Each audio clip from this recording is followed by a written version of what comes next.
Now, say my name. The Rolling Bad Podcast. You're goddamn right.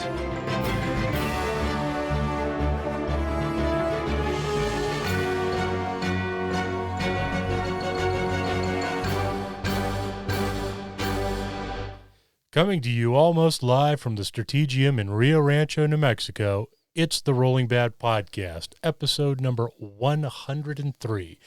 It's December 6th, and I'm your host, Elric. I'm not sure I belong here, Edge. And with me today is... Bill, I'm shopping for co-hosts, Costello. Great.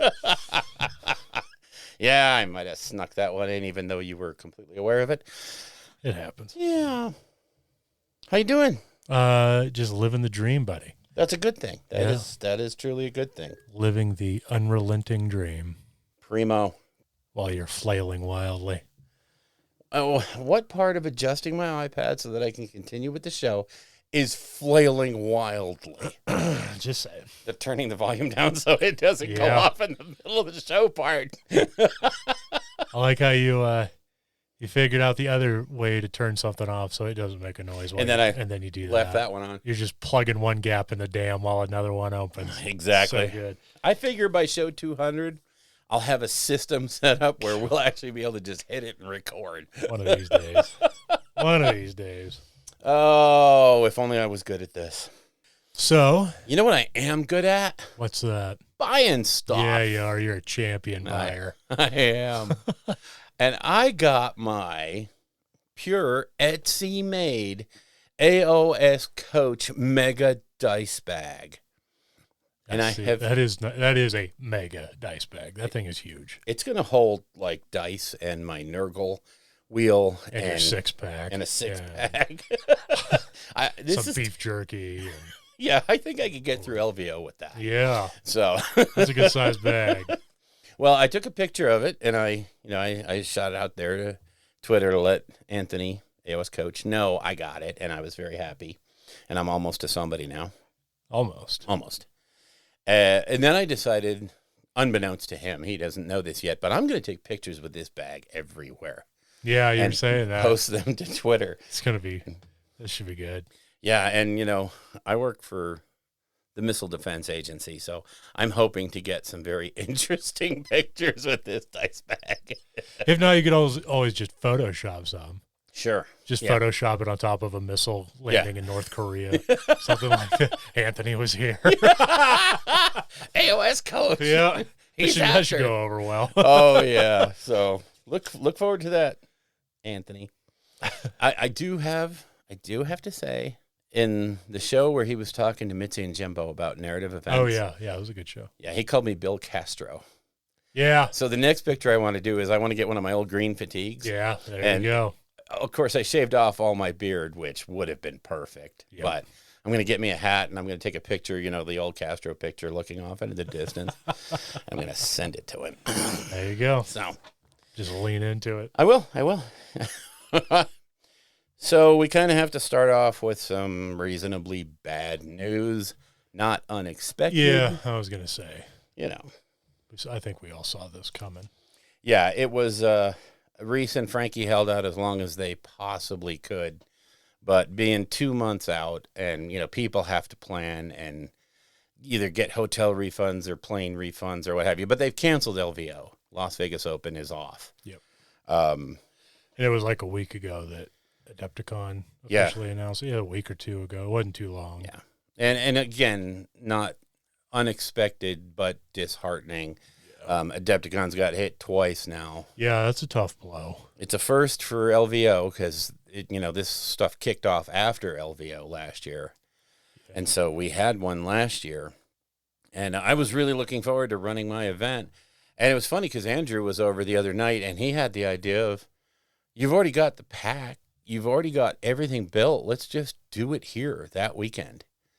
Let's just run the narrative event around here. We don't have to all get together. We can be at separate places or even, meet up somewhere where we can have some space. But, we're in such a lockdown right now. I don't know. No. And, if the new administration comes in and does what they say they're going to do, then we might be even in a more nationalized lockdown, which I don't disagree with. Yeah, good luck with that one. But Well, I mean, we'll we got to see. do something to get a hold of this thing. Yeah.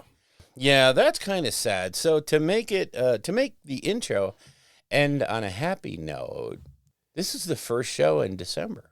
It is. Was there something special about that? You make me cry. There is. There's something very special about that. About making you cry. Oh, I was Yeah. going to say you're just not sure what it is. Yeah. I'm happy. I'm smiling. I don't know why.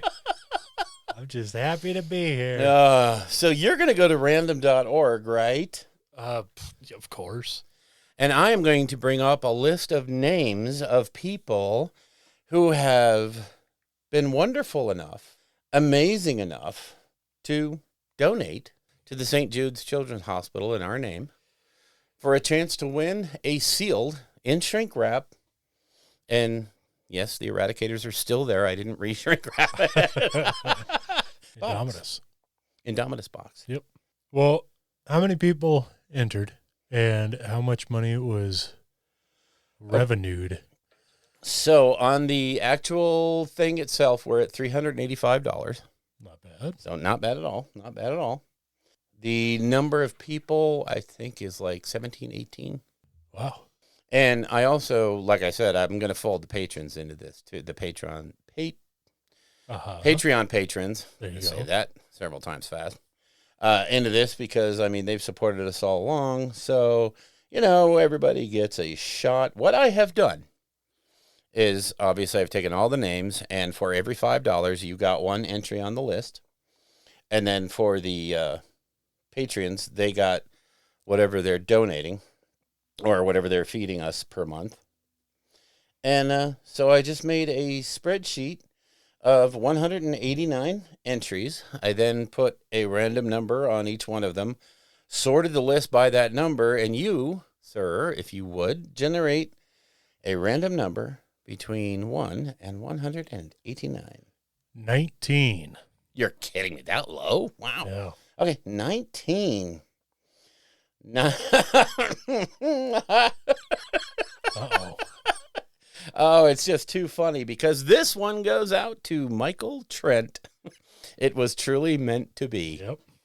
And I'm only laughing because when I built the spreadsheet, I tossed in a random number generator and I just pulled a name out of the hat, and it was Michael Trent. And so it's confirmed. It's destiny. Mr. Trent, sir, you're getting an Indominus box. Oh, I'm sorry, go ahead. No, go ahead.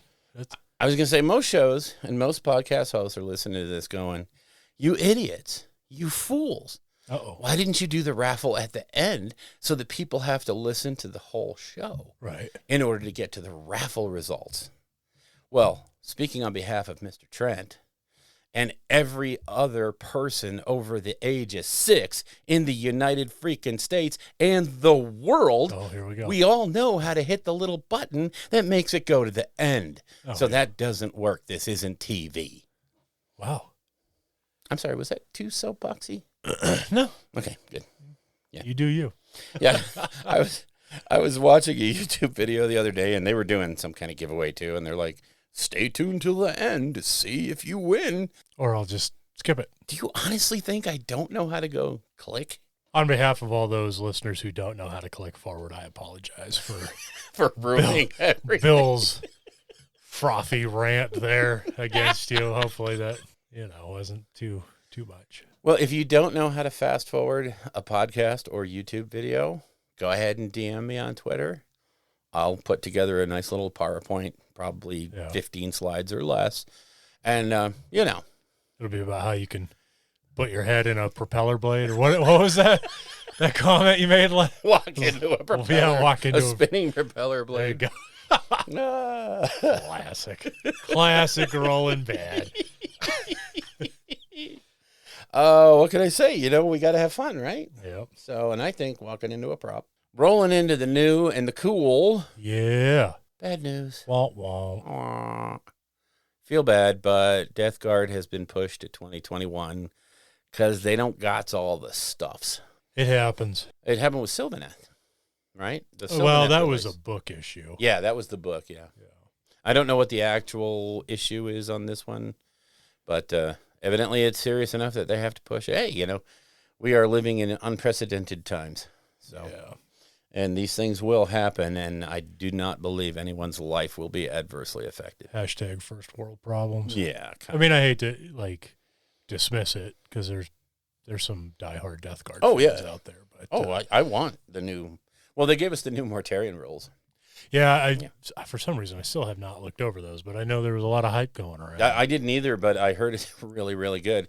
Yeah, okay, we'll get to that going forward here. So, oh boy, it's exciting. I mean, it's exciting. So there's that. But in other news, the Blood Angels hit the streets, and they hit it hard with the Death Company. Yeah, and if you're interested, there's quite a few battle reports that came out right away too. Blood Angels are a really popular army. Yeah, there. And I know a lot of the battle report channels and whatnot have Blood Angel armies on standby.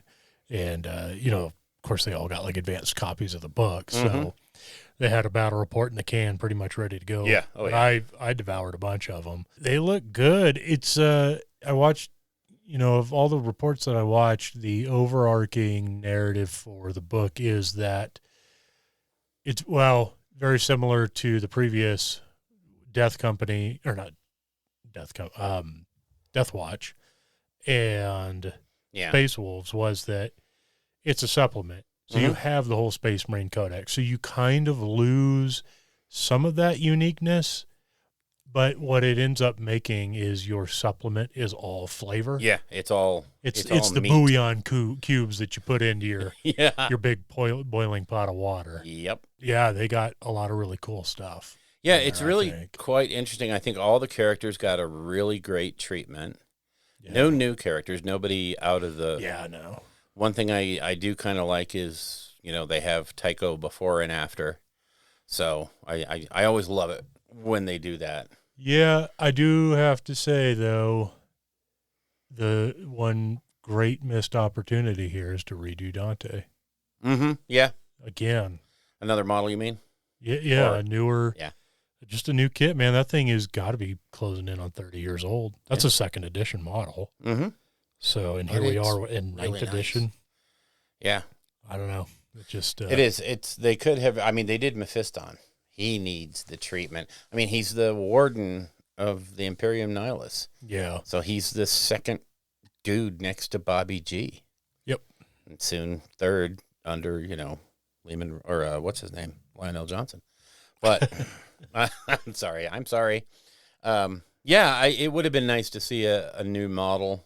I have to believe it's coming at some point. Yeah, we might just be seeing an issue. This is very reminiscent of when 8th came out, right? Like 8th dropped, and then they just had a flurry of book releases to get it caught up to 8th edition. And then as soon as they got it all caught up, they dropped 9th edition, and now they're doing this flurry of books to get it caught up. And I've seen some blowback online of people who are like, look, this is a bit much. I'm tired of having to buy my book over and over and over and over again. Yeah, it's one of those deals where we get angry at them when there's no releases for 8 months. Yeah. And then we get angry at them when there's releases every month. Yeah, I don't know. I think I get it. Yeah, right? Oh, no, I do. I agree. But I also I feel like, and this is coming from a Marine player, when you pick Marines for 40K or Stormcast for AoS, when you pick the poster boys, might mean you have to buy books a little more often. It's true. And, I sit there and look at my 8th edition Death Guard Premium Super Oh My God Collector's Edition Codex with all the trimmings. That you opened twice? Yeah, that I opened to look at all the coolness of it and do an unboxing video. And then I've taken the cool stuff out of the box, put it into my gaming bag, and that thing is going out to the shed because it's of no value anymore other than the lore sections. And it does have a really good painting section. I'm keeping the art book too. So yeah, I mean, you get at least some use out of it. But but that's kind of why I'm getting away from the limited edition. Yeah, the limited books. Editions. Now, I mean, I know I'm different from diehard players that have, groups that sit there and meet every single week and all that. But it's kind of hard to justify buying that stuff knowing you will probably not use it before the next edition. Yeah, it's something you got to be honest with yourself about. Yeah. Like you said, if you are one of those people that can get together every week, especially even now, Yeah. if you're one of those really lucky people, Yeah. then I guess maybe it might be worth it because you get a return on your investment. But if you're people like us who absolutely struggle to get a game in every couple months at this point, it's not really worth it to buy. Yeah. To have all Hardly the anything. Jeez. I've got all these great accessories for the game, and you haven't used them yet. It's kind of sad. That being said, it's also very nice that we're in this period where the updates are coming, and if something is egregiously wrong, it gets fixed right away. Yeah. So I guess you have to take the good with the bad. And my only caveat to the company would be stop with the limited edition models or the models that you can't get. Oh, yeah. That's always been. And that will ameliorate a lot of the bad feelings. Yeah. This week, what came out was, just all the Blood Angel stuff. You had a Death Company Intercessor box. Of course, you got the cards and the dice and you name it. The Intercessor kit is really kind of interesting because it's 5 Intercessors that could kind of be Assault Intercessors. The Death Company. Yeah, Death Company. Yeah. Did I say what did I say? You just said Intercessors. Oh, yeah, no, Death Company Intercessors. And that, to me, is really what that Codex supplement was all about, was making the Death Guard into a thing. Death Company. I keep saying. It's okay. It's the Death Everybody Company. does it. Death Watch, Death Company, Death Guard. Skull Taker, Skull Handler, Skull Giver Aware. Oh, God, yeah. Last month it was Lightning, Storm, Wolf. Yeah. Yeah, exactly. So, exactly. Next month it'll be Secret, Fallen, Dark, I don't know, whatever. Yeah. Hunter. Hunters, yeah. It's all right. Whatever. So, all the cool Blood Angel stuff. I have to say, the new Blood Angels dice are very, very nice. Yeah, they are. Very, very nice. Kind of minimalistic. Yeah.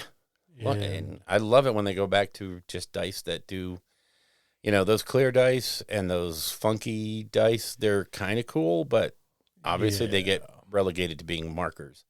Generally, Yeah, they're just not feasible in game. Unless you just lean into it and use your squig dice when you play your squigs. Or whenever, because they're so freaking bent. Yeah. So good. I love my squig. Those squig dice are infinitely better than those old garbage orc dice. Oh, my Lord. Those WOG dice were... And yet you clung to them. I had to, man. Oh. I just had to run that narrative. Yeah, right into the ground. So bad.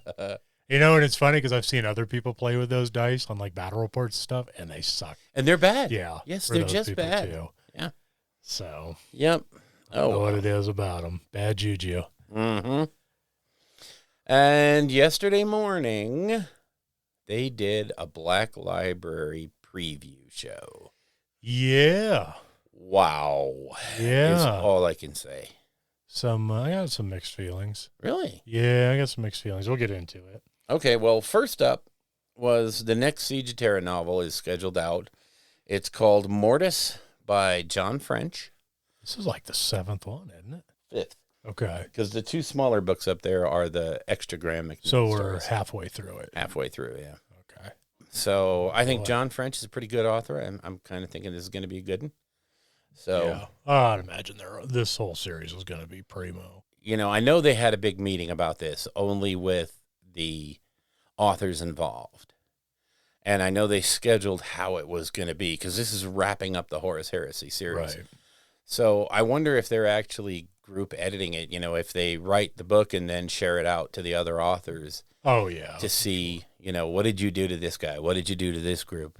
Are you using this character in a way that I need to use to inform my story? Right. Well, they said they've been doing that the whole time during the Horus Heresy series anyway. So, yeah, I'd imagine this was even tighter. Yeah, I have to believe. So somehow or another, I've got to find Aaron Dembski-Bowden's computer and get a snooper on there so I can get these manuscripts. Well, there you go. I'm kidding. I would not do that.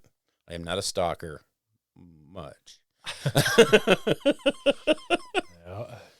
And I don't even know where Aaron Dembski Bowden lives on 123 Meadowlark Lane. I just don't know. Scotland, England. I That's a think place, he's- right? Scotland, England. Yeah. Scotland, England. It's a city and a state. Our world knowledge. Next up. So next up is the next book in the Dark Imperium series, right? Yes. Yeah, Dark Imperium Godblight. Yes. So, this kind of ties into my gripe because, I mean, we can go ahead and say it now. They're doing a reprint of Dark Imperium and Dark Imperium Plague War.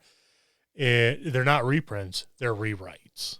Rewrites? They are rewrites. I didn't know. I didn't see that. So, Wow. yeah, and a lot of people are kind of upset about that. They're like, well, what do I do when I've spent the like $30 or $40 or whatever on the hardback first runs? Wow. And apparently this is to help tie them into the Dawn of Fire series. A little retconning going on. Yeah, a little retconning because after Gathering Storm happens, the story jumps 100 years. Yeah. And then they kind of start moving forward, and then we get we get a couple of books. We get like Dark Imperium. We get Call's Great Work or whatever. And I think there was like one other thing in there. And then we get Dawn of War. And Dawn of War is like the real-time advancement of the story that we're supposed to be having. And I guess the idea is that they thought, well, that was 100 years that we could have done something with, but we don't necessarily want to go back and fill in if we're going to have a storyline moving forward. So they just kind of retconned that. Now, I don't know what else there will be retconned in the stories. I guess you'll have to buy them and find out, which kind of sucks. Wow. Honestly. I don't know. I guess I'm okay with it as long as they finally pin down the story they want to run with Primaris. Yeah. And where they came from, who talked to who to create them. And I'm not a fan of the story they've decided to go with now, but I guess as long as that's the one they're going to use going forward, then so be it. So, so this I guess is the third and final in the Dark Imperium series. Yes. And then it'll be Dawn of Fire going forward. Right. Which is good. I mean, I like that. That's the new series. So yeah, I was not aware that they were doing that. And that oh boy, it confirms so many things that I was thinking, but didn't really want to express. I have just felt like they needed to interject a story in between those books to cover the differences. Yeah. And now I guess if they just retcon although that is I understand people getting upset. If you bought those collector's editions or if you bought, hell, even just a hardback edition or what have you, and now it's kind of like, oh, that's version 1. This is the expurgated copy.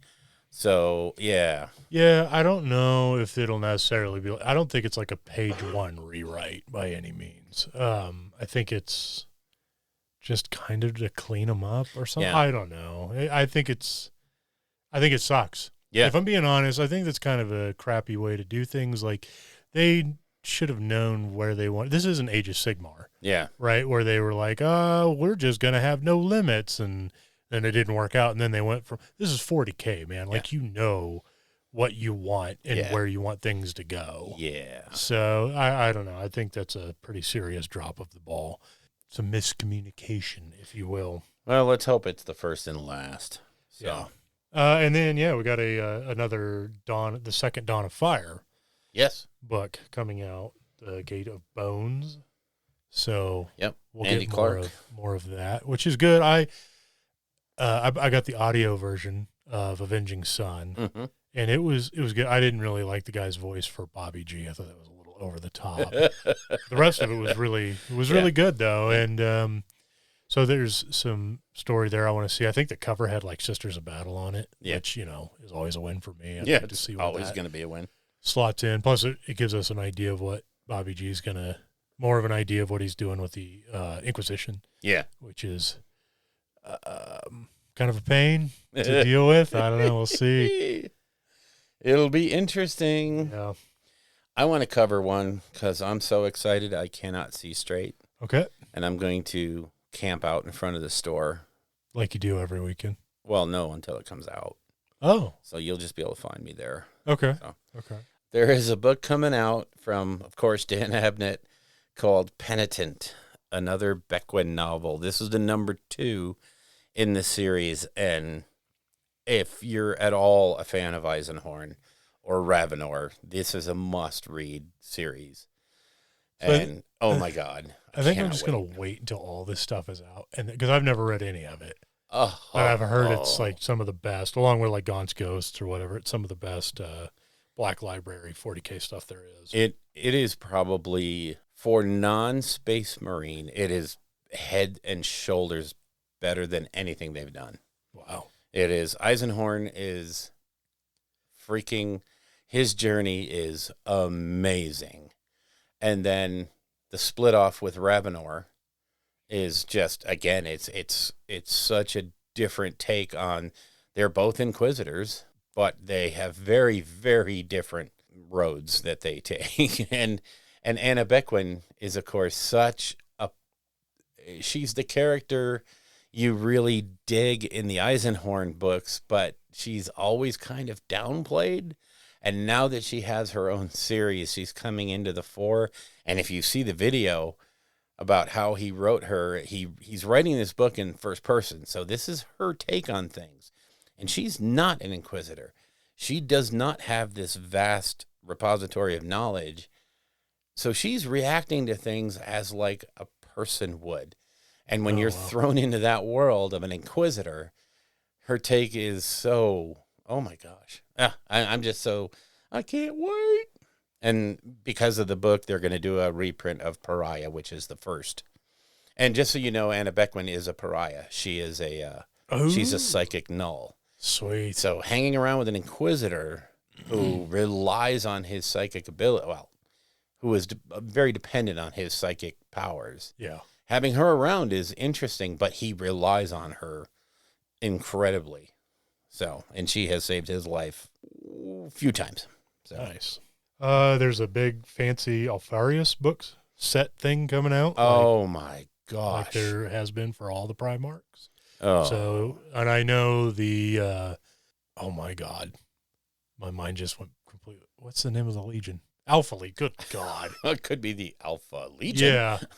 Somebody making eggs. I don't know what's for lunch. I know the Alpha Legion fans out there are like diehard Alpha Legion fans. So if I ever did Chaos, it would be Alpha Legion. Yeah. Yeah. You mean Loyalists? Yeah. If you did Chaos, you did Dark Angels. That's true. Yeah. Alpha Legion of the Loyalists. I'm just kidding. Oh man, this horse isn't quite dead. So yeah, I'm sure that's going to be another one of those that sells out instantly. Yeah. online, Yeah. And it's Mike Brooks is the author, and I cannot recall reading anything by him before. I don't recognize the name, but I follow him on Twitter, and I saw his thing about, where he posted the other day about, I can finally say this. I am Alfarius. Yeah. So I'm looking forward to it. I'm looking forward to reading it. So then we get the Liber Xenealogists. Yeah, I love these when they come out with these. Yeah. They're of no value, of no use, but they're fantastic reference books. This one is, of course, Liber Xenologists. It's going to be the aliens, and I put A-lines of the galaxy. It's going to be the aliens of the galaxy. So it's just basically going to be like the Liber Chaotica, just what the Imperium knows about these aliens that they've run across. And if they do it like the other ones where it's from the Imperium point of view, yeah, it's filled with lies and wrong things and incorrect. Yeah. It's going to be awesome. Then Book of Martyrs, the Sisters of Battle Compendium. Yes. So that's always good. Oh, yeah. I actually just got yesterday or the day before, I used an Audible credit to get Celestine, Oh. the Living Saint. I want to listen to that. So yeah, once I get the Daughters of Cain wrapped up, which I've been making some pretty solid progress on, I'm going into the Sisters of Battle. Already decided it. Yeah. Nice. And then to wrap up the 40K book side, Gazkul, Prophet of the Wog. I'm super stoked for this because of the writing style it's apparently done in. Okay.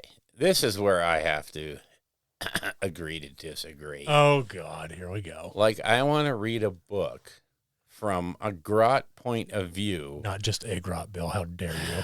Okay, a grot named Makari. The grot named Makari.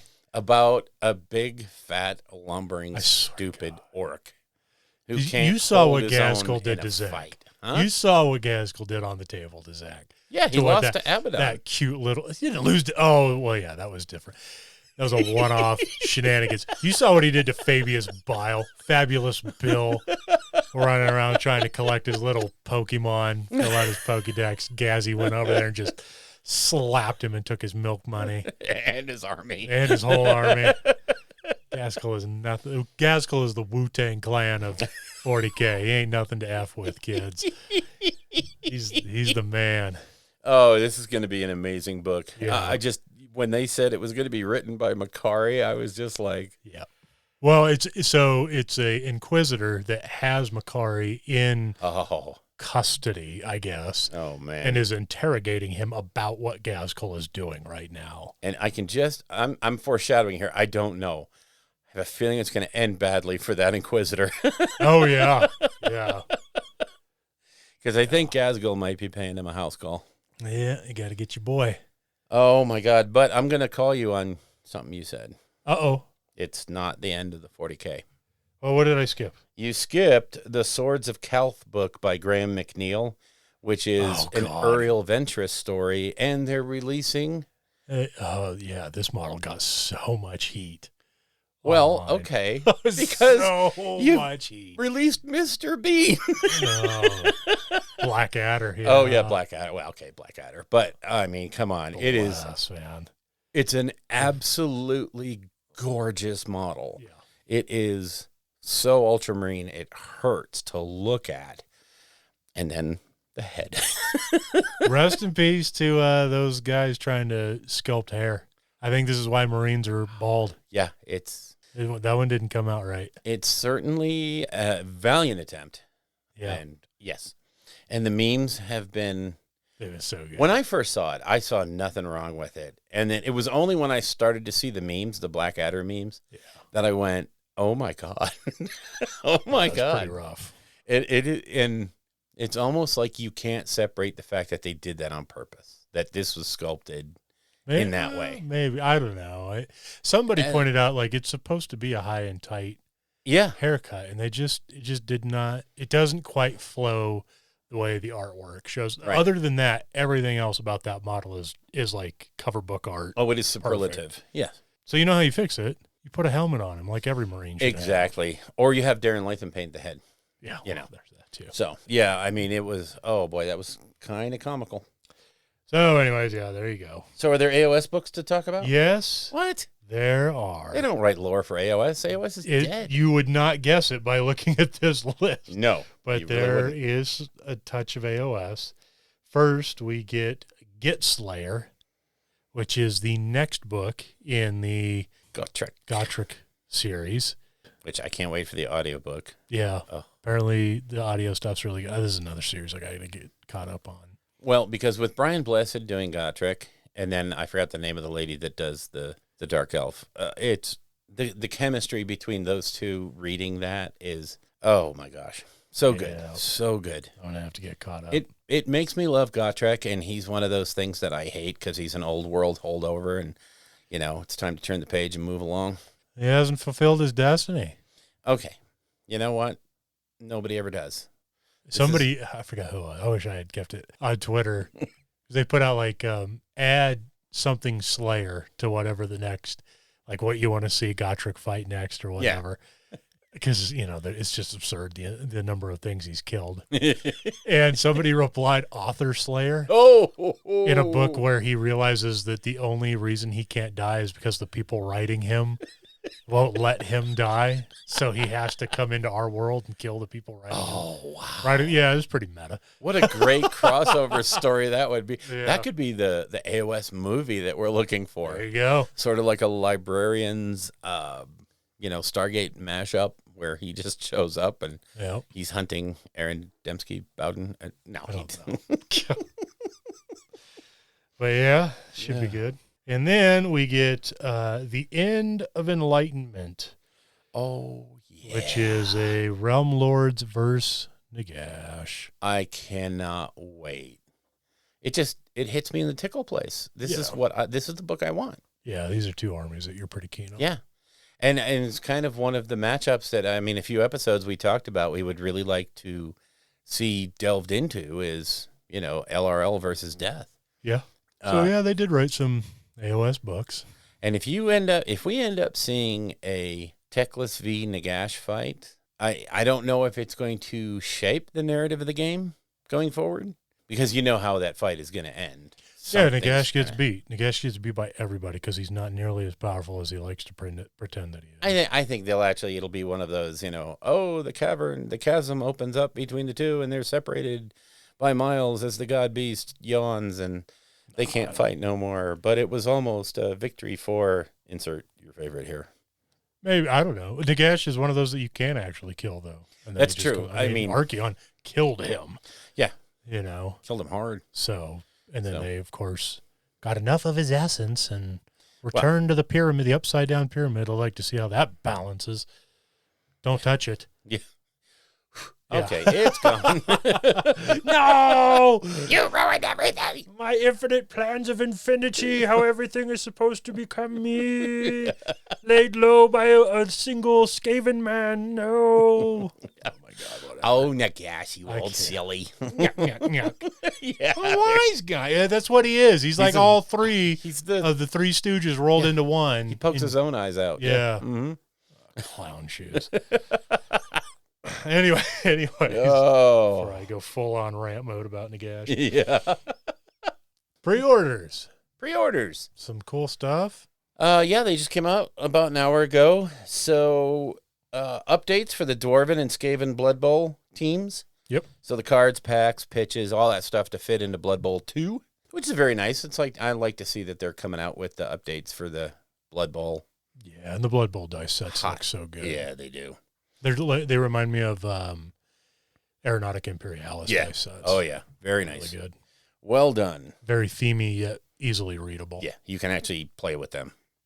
It's the same thing like with the Warcry dice that, we'll get to it. Necromunda, House of Artifice, the Van Saar book and some models are coming out. Yep. So Necromunda fans, rejoice. And then there's a special edition Hellwinter Gate book by Chris Raitt. It sees the space wolves of Yarnhammer pack forced to flee their own chapter, blah, blah, blah. And it's got a really cool, very nice, looks like collector's edition set with all the stuffs.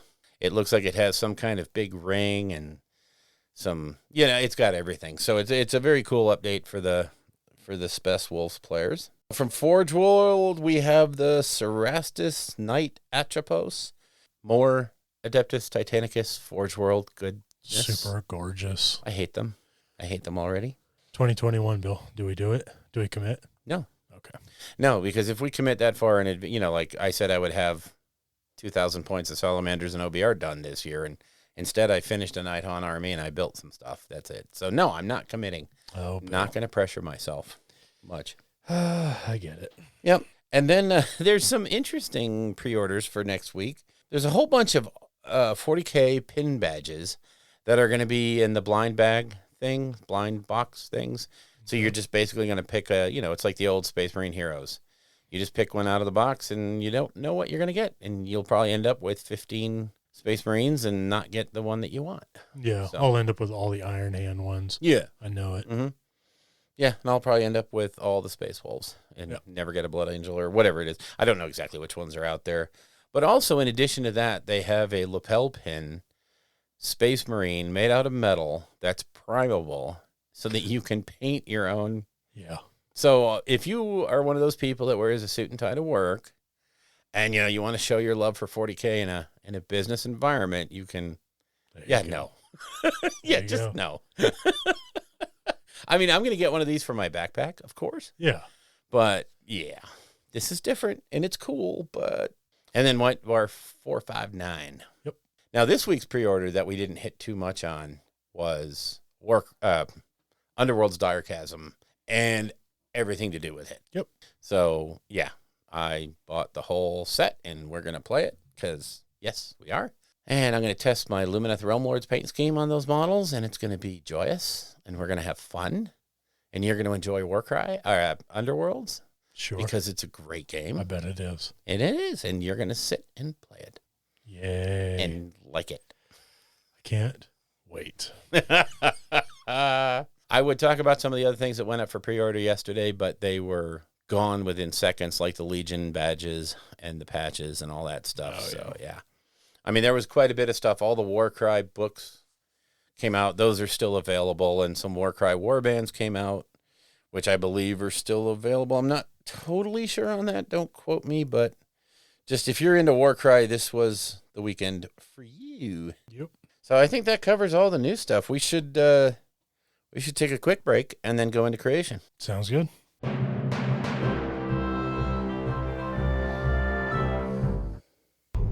Ask Warrior, build me a throne worthy of Mordor. I always love that intro. Yeah.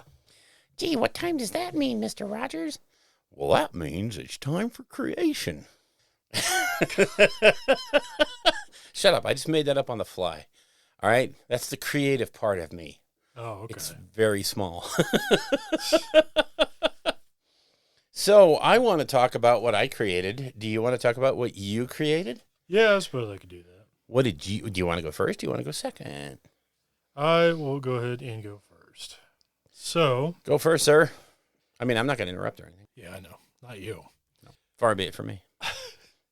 So I've just been cranking out daughters, ladies, all the single ladies.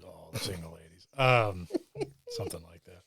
Ho, ho, ho, ho, ho, ho, ho. Daughters of Cain.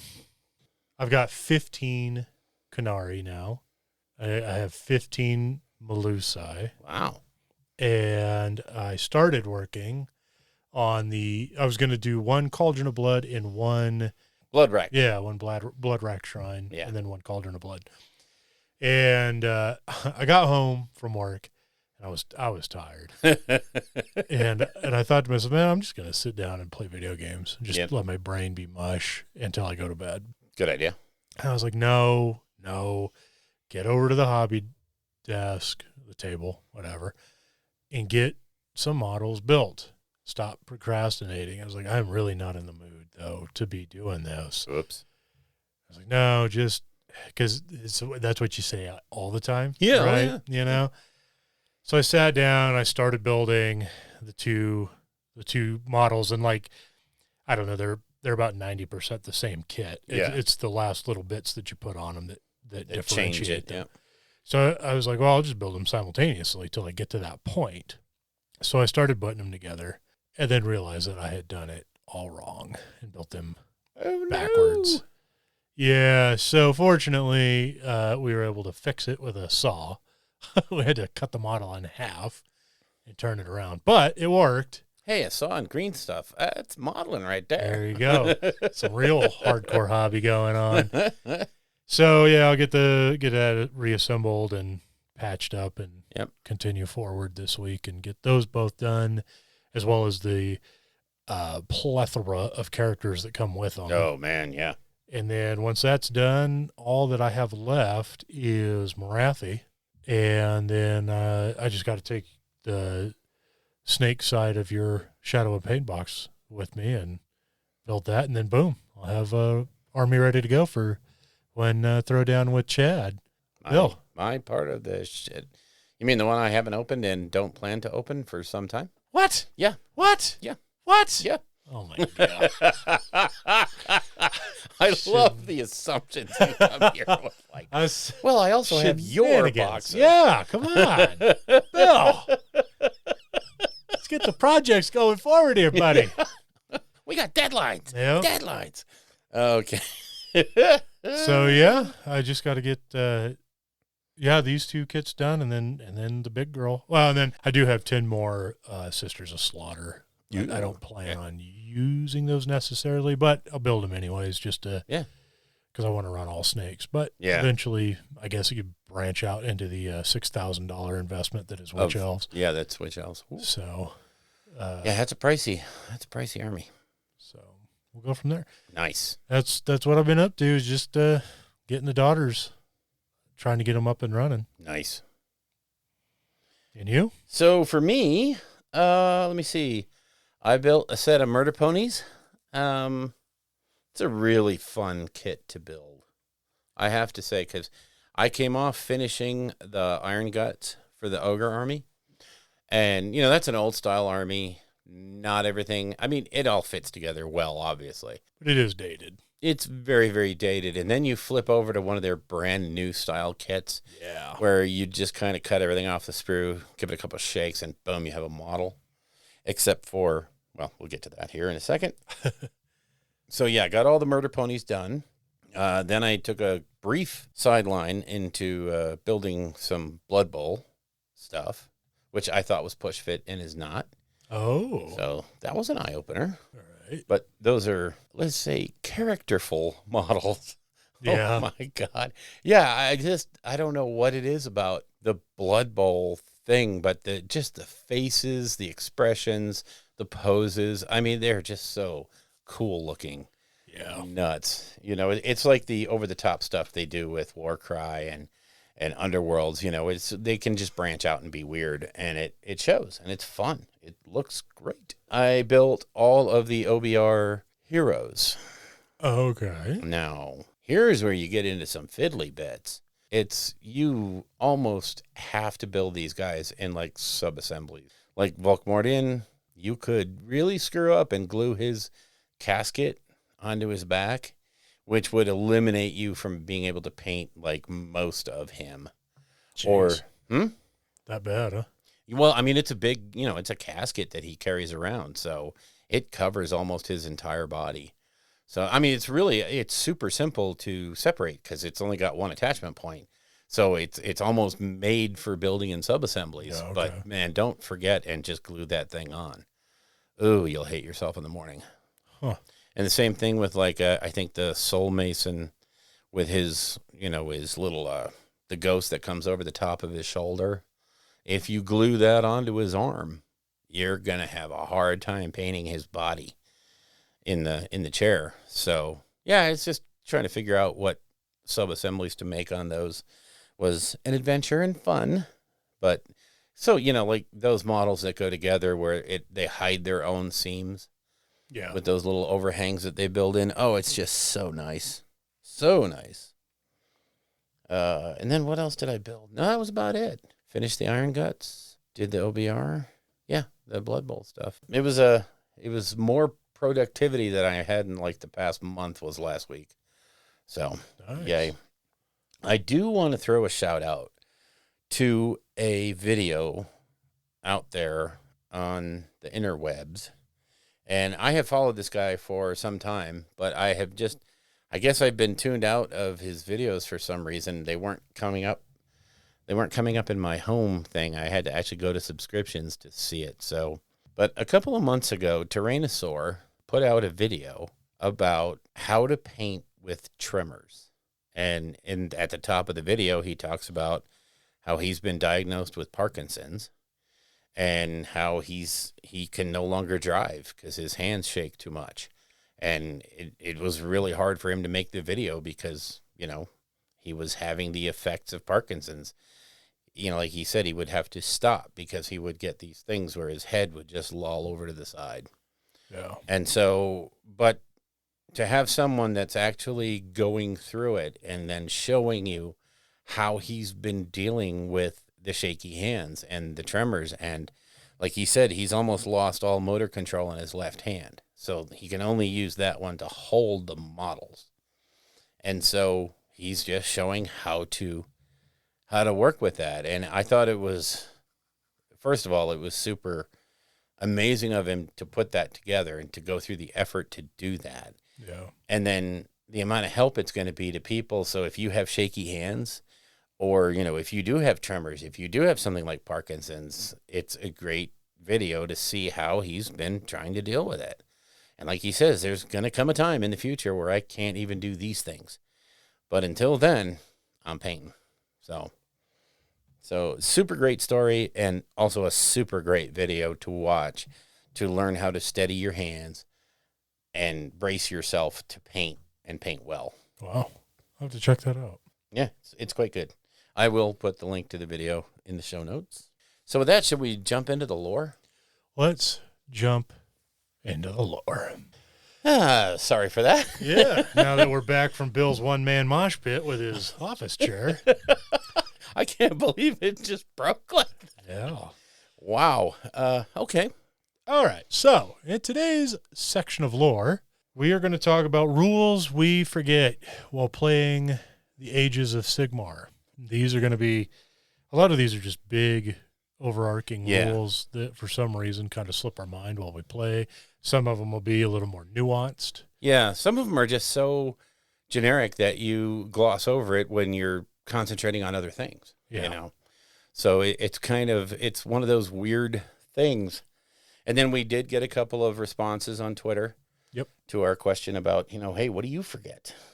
Start off with, here's an interesting one that comes up more often than you think. I actually got a question on this at LVO last year when I was running the narrative event.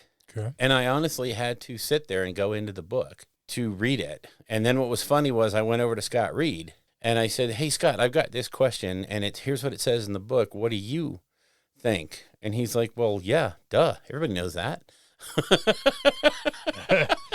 Do they? Yeah. But basically what it is you're still able to pile in after a charge, even if the enemy unit is no longer there. So if you, say, charge something and you do impact hits, like, say, trampling, Beast Claw tramples, or I think orcs have a trample or a impact hit rule. I mean, there's a lot of things with impact hits. Right. And you may, obviously your opponent is probably going to pick off the units from the front to make your pile in a little harder, or you might wipe the unit out completely. You still pile in 3 inches towards the closest enemy model. If your opponent tries to call you on that because they're trying to be real, sneaky with how they pulled their models off, no, you still do your pile in. You may not be in combat range, but you still get that 3-inch move. Fair enough? Yeah, that's pretty good. As I was looking it up, I was like, I don't think you can, because there's nothing to pile into. And then, sure enough, right there in the book, it's like you move 3 inches, period. You may not be in range. So it's a pretty quick little thing. It just says, piling in. A unit can make a pile-in move if it is within 3 inches of an enemy unit or has made a charge move in the same turn. Yes. If this is the case, you can move each model in the unit up to 3 inches. Each model must finish its pile-in move at least as close to the nearest enemy model as it was at the start of the move. So, yeah, even if they pull models and pull you out of combat, you still get to you still get your try move. to get back into combat. Yepper. Which is good. I'm glad I reread that, actually, because a lot of the Daughters of Cain got stuff that allowed them to pile in 6 inches. Right, and that's huge. Yeah, and so you don't even have to charge or be charged or whatever. If you're within 6 inches at the start of the combat phase, it says at the combat phase, when you pile in. Anyways, whenever you pile in, they can whenever you pile in, you can go 6 inches. even if they're not there. Yep. So that's good for grabbing objectives, perhaps, or swinging your line around to a different facing. I mean, obviously it's only a 3-inch move, but depending on the base sizes, you can do a lot with that. Another one, and this was something that at the beginning of AoS I had confusion with or whatever, is being able to run when you retreat. Mm-hmm. So when you retreat, it counts as a normal move. That means you get to move your movement ability plus D6. Now, here's my question. Can you spend a command point to re-roll that? That's a good question. Since it's a normal move? Let's see. Because I think that expenditure says in the movement phase, you can spend a command point to. No, it says at the double, you can use this command ability after you make a run roll for a friendly unit that is within 6 inches of a friendly hero or 12 inches of a friendly hero that is a general. If you do so, the run roll is treated as being a 6. It does not say in the movement phase. Yeah, so I guess you could. You can do a command point to go 6, to add 6. Not bad. No, it's pretty good. Next up was a forgotten rule, and this is an interesting one. If you're doing bravery bombs or your corn, you're going to want to remember this. But any model that flees after a bravery test, whenever it's taken, so there are some out of phase bravery tests. Yeah. They count as being slain for things that would trigger when a model dies. So if you have, on your side, if you have an attack when you die, you would get that attack at that point. Or if you're on the attacking side and you cause the bravery test and you have something that triggers if you kill a model, like, you can do something if you slay an enemy hero or something, that would trigger if they go off because of bravery. Always something to think about. Yeah. I thought you were hinting at stuff that causes you to take a bravery test and die still counts towards your bravery test at the end of the phase. And it does. Yeah, which it does. Yeah. Which doesn't come up so much now anymore that the gun isn't available for KO. Yeah. That allowed you to shoot and kill a bunch of stuff on a bravery test and then double stack it. Yeah. Yep. So this is like a classic one that people miss. Oh, God, and yes. It's something that's always brought up, and for some reason, no matter how much it's brought up, people still forget it. It's like triumphs. Yes. And actually triumphs are another massive one. Yeah. You get +1 to your bravery characteristic for every 10 models in the unit. Yes. Yeah. Hello. Yeah. So that 20-man unit That's +2. is +2. That 30-man block of Mortek Guard is +3. I will perennially forget to do that. And half of that is because I play so many death armies that are leadership 10 or bravery 10 that you just don't really think about it. Or, in my case, I play some OBR, which just don't take battle shock tests. So it's one of those things that I will forget when I switch to an army that is like ogres and has really bad morale or, bravery, but then again, they're very rarely in units of 10. So it says you must make a battle shock roll for each unit that has to take a battle shock test. To make a battle shock roll a die, add the number of models from the unit that have been slain this turn to the dice roll, and add 1 to the unit's bravery characteristic for every 10 models that are in the unit when the test is taken. Right. So it's whatever you have left when the test, when you're taking your bravery check. Not I started with 40 guys in this unit, so I'm +4. No, it's however many are left from that unit of 40. That's right. By 10. Yeah, so if your 20 block takes 5, you're only +1. Right. But if your 30 block takes 5, you're still +2. There you go. Who was that math man? I was going to say I can math. Okay, now here's one that is almost always spelled out in the ability, but in some cases it's not. But non-general heroes, so your generic heroes in your list, they only have a 6-inch range on command abilities. Now, in most command abilities, that is specified, but it is true. It's all, it usually will almost always say within 6 inches of a friendly hero or 12 inches of a friendly hero that is a general. Yep. And that's almost always the wording, but some of the older scrolls haven't been Well, it doesn't affect those recreated. older ones. It doesn't. No.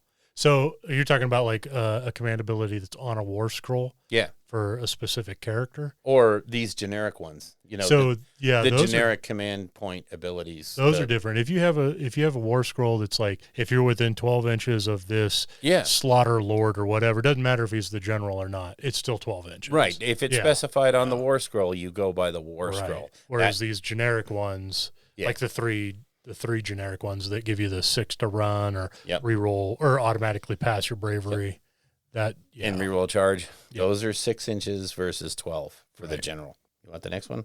After making a charge roll for the first model, this is a throwback to KO before they got redone, kind of. After making a charge roll with the first model, you move The first model you move. Yeah. Has to end its charge move within half an inch of an enemy model.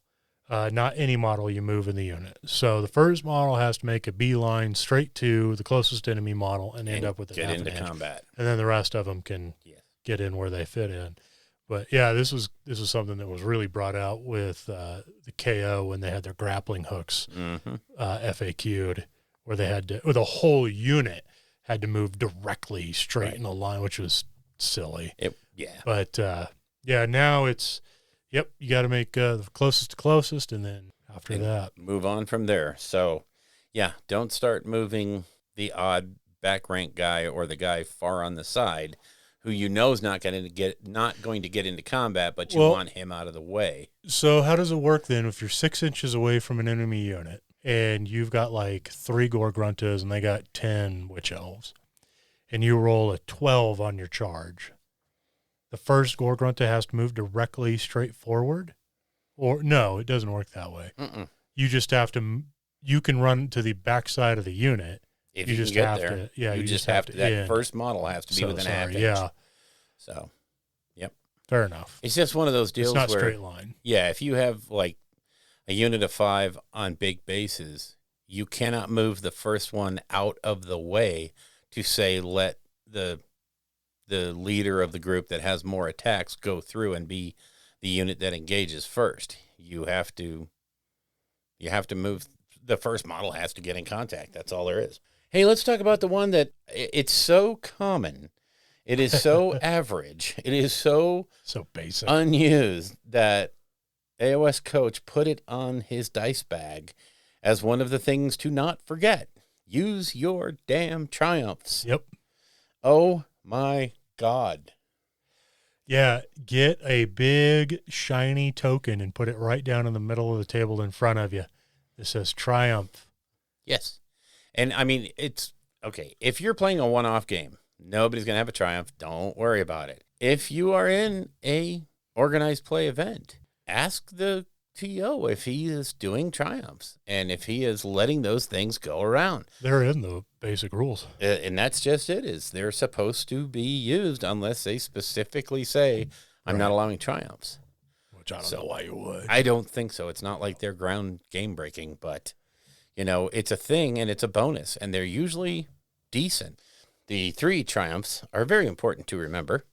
That being said, those are things that you should not ever forget. In a match play environment, it could be a game changer. Oh, yeah. If you pull it at the right time. Big.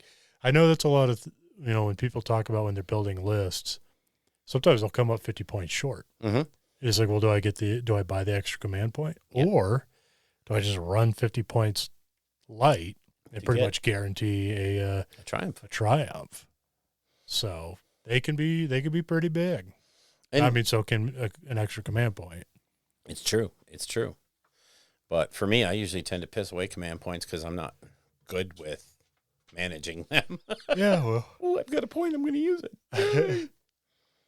All right, so Jimbo, out there of the Mitzi and Jimbo fame, he came around, and one of the things he said he always forgets is the Daughters of Cain Temple Nest ability, which if the other player rolls a 1 to hit in melee, they take a mortal wound. And it brings up that larger point of forgetting the passive abilities of your units and your armies. Yeah. And this is where I go back to AoS reminders. There's a section on there that just talks about, here's what your army does in each phase.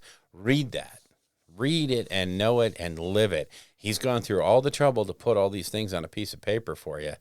Read it, know it, live it. Use AoS reminders, which, on a side note, is coming up with a big update from what I hear.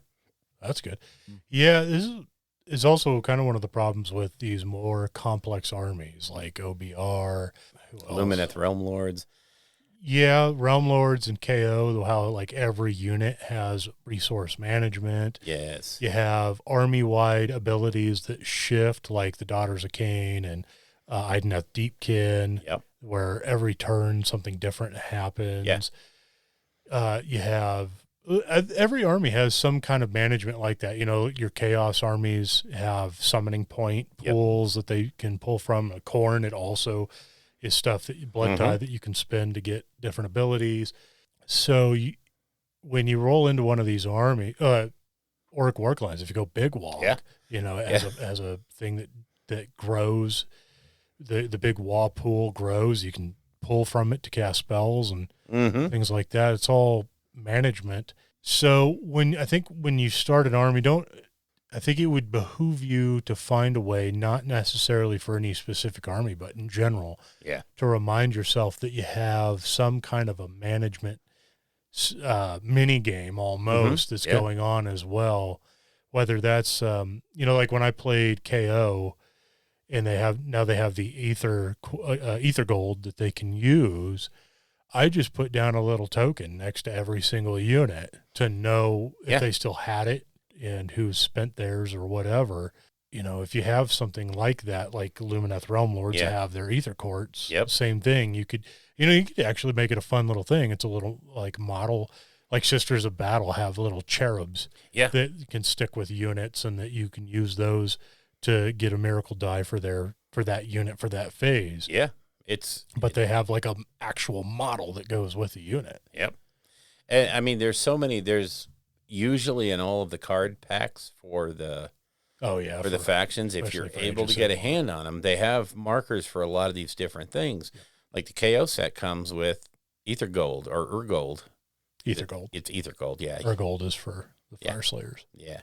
They have markers, so you can mark your units, but you can also do a little hobby shenanigans and make your own. Make it look cool. Yeah. You know, it's a neat little side project that just enhances the overall army. So, and then for something like this is also another one where I've even caught myself sometimes where you'll take a battalion that has some really good ability like this, and you'll just forget it the whole time. And it's almost like in your brain, you're like, well, I'm taking the battalion for the extra command point and to minimize my drops and to give myself an extra artifact. Yeah. And then you forget that the battalion actually gives you some pretty sweet abilities sometimes. Because it'll say in addition, it does. And you'll forget the in addition part because you've got the benefit you've wanted, you know?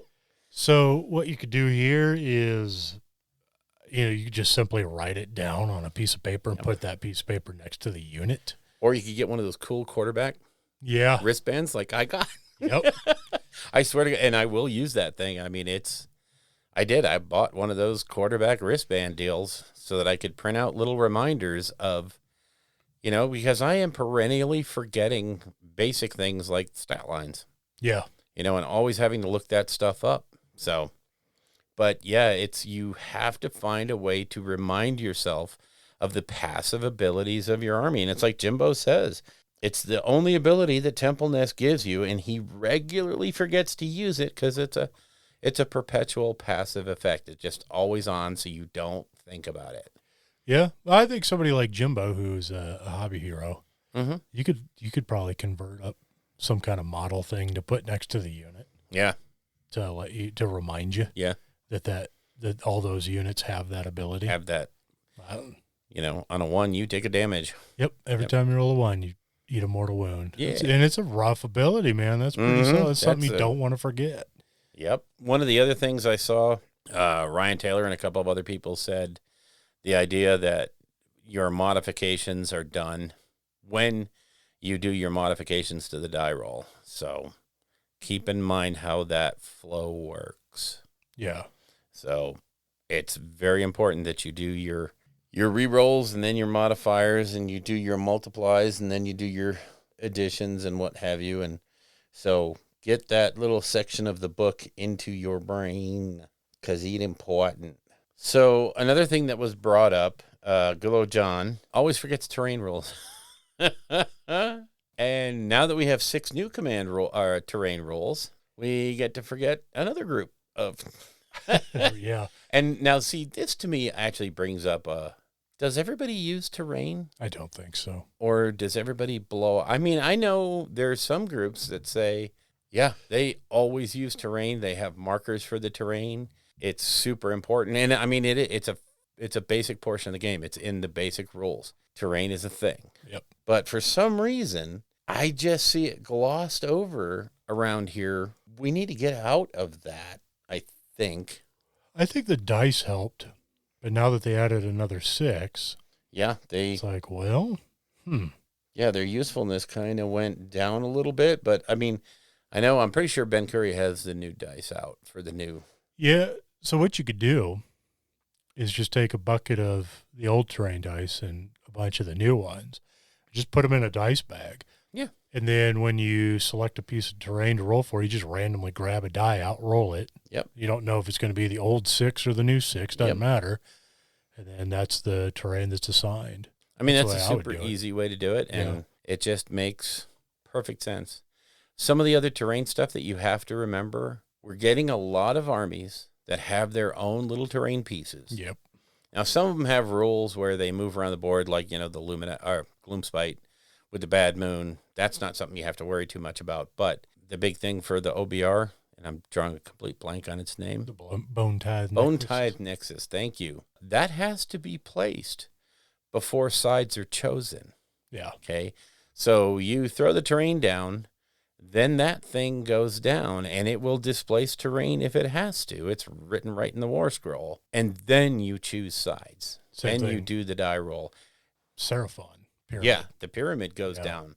I know that was one of the big points of contention was because it's a garrisonable piece Yes. of terrain. So why would you want to put it down and then lose that side of the board and I give know. your opponent free terrain to garrison? Yeah, it's a really silly. Yeah. They should have specified that in the War Scroll, but they didn't. So, but yeah, it's one of those deals where you have to read how that goes down.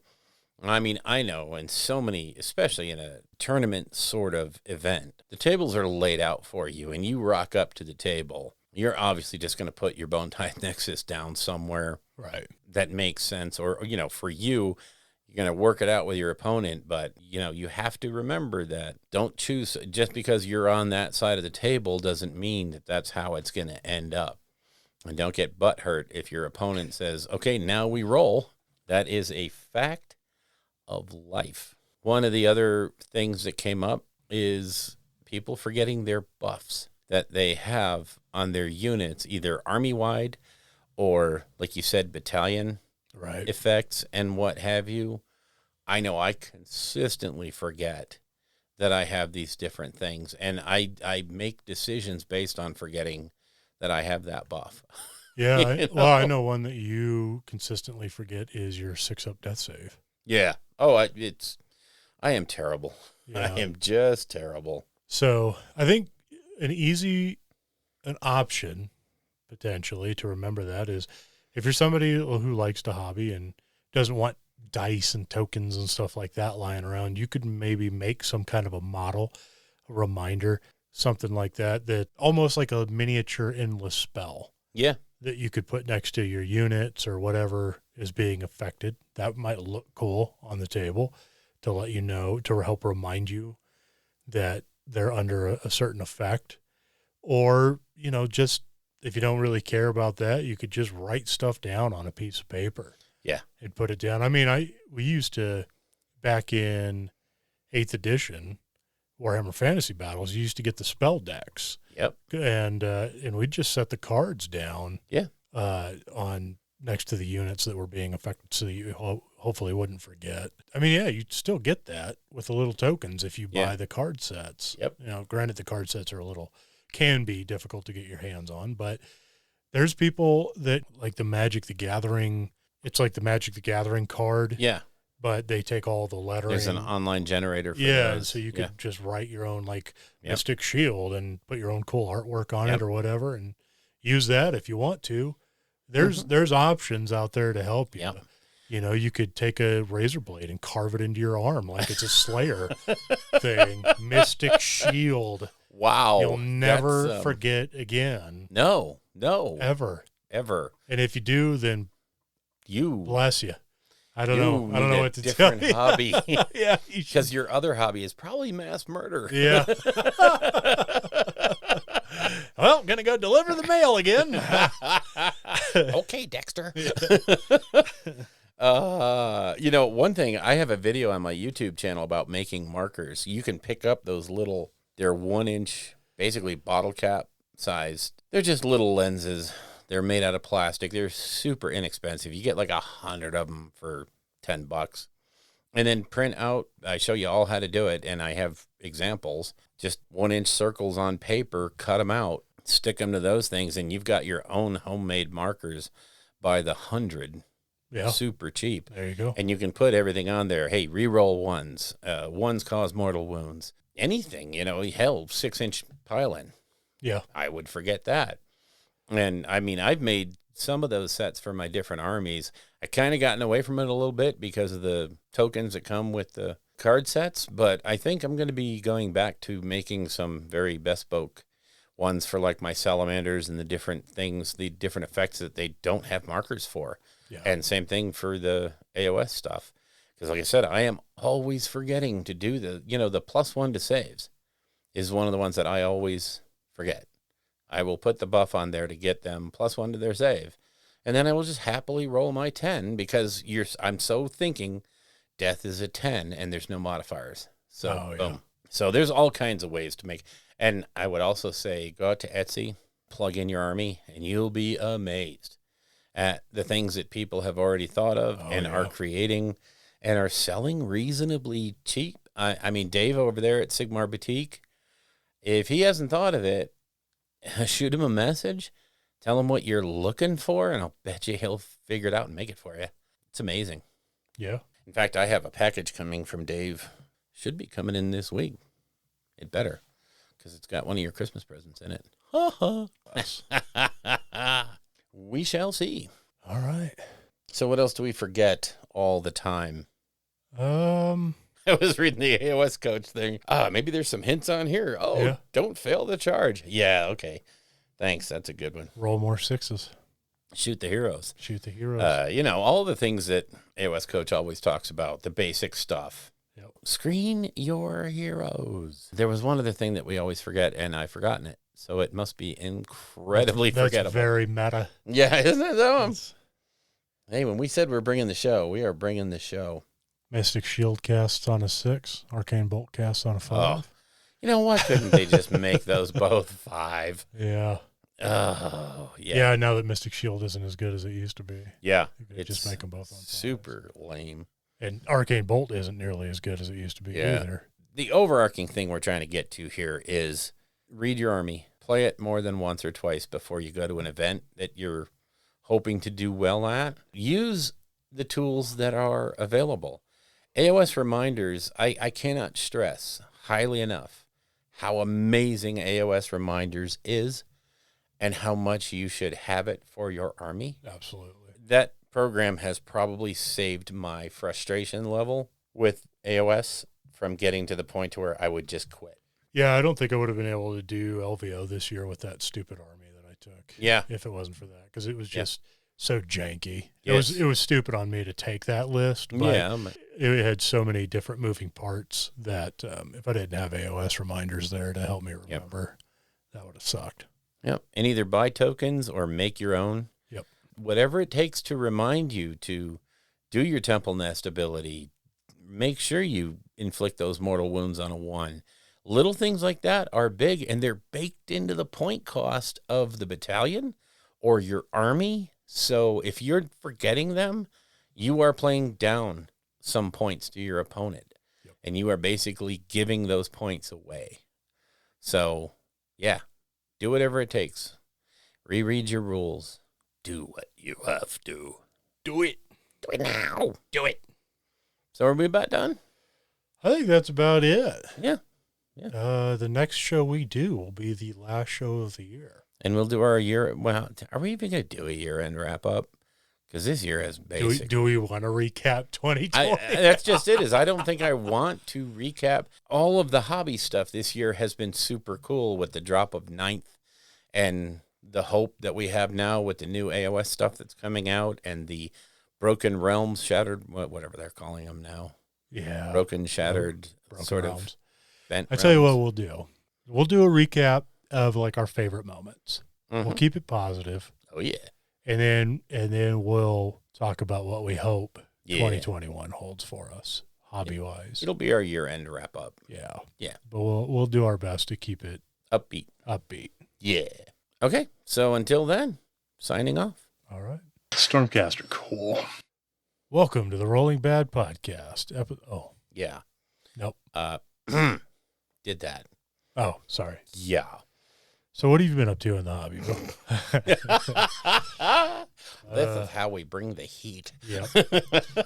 So what we wanted to talk about today in our lore, as Bill breaks everything in a drunken rage. I just broke my chair. Oh. Holy shit. If you would like to get in touch with us, you can reach us at our Facebook page at www.facebook.com/rollingbadpodcast, all one word. Our Patreon page is at www.patreon.com/rollingbadpodcast, again, all one word. The Twitter account for the show is at rolling_bad. And our individual Twitters are, for me, at Bill Castello, BILLCASTELLO. And for Elric, it's at Elric Edge, ELRICEDGE. All of our guests on the show will have their contact information in that show's show notes. The music in the show is used courtesy of Kevin MacLeod at Incompetech.com and used under the Creative Commons license. The Rolling Bad Podcast is protected under the Creative Commons Attribution 4.0 International License. Information for this license can be found at creativecommons.org.